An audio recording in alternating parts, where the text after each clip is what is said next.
你一個人喺呢度住啊？幾多人來？嚇？幾多人來？咩啊？幾多人來？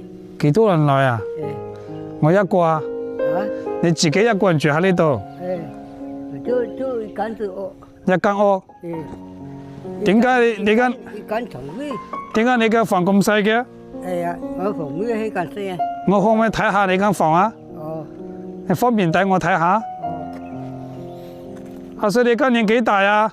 啊？今年有幾歲啦140幾啊。140歲啊？140定係84？唔記得㗎。哦，冇關係，冇關係。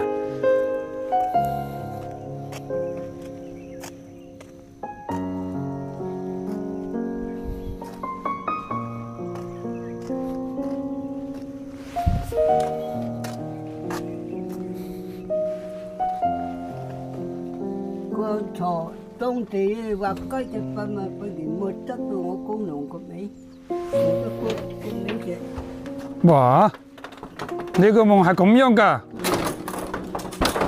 你睇清楚咁樣咯。哇！入去睇清楚。你住喺呢度啊？這個阿叔家裏這裏啊，整一個房子全部都很潮濕，然後發了霉，全部發晒霉啊！呢度呢？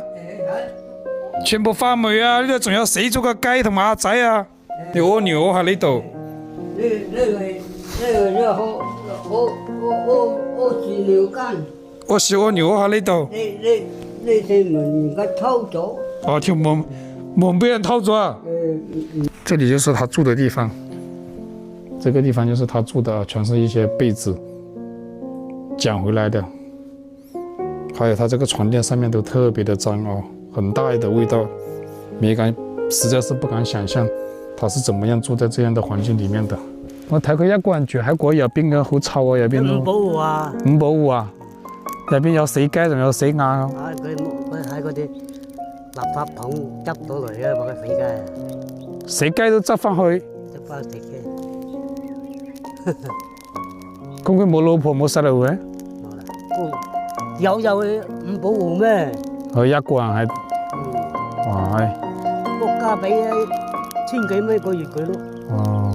呢個老坑嘅。老妹啊，妹。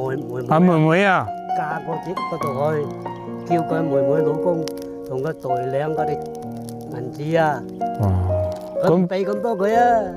一半有冇俾到？唔知道，我問佢：你大把錢，我得錢㗎嘛？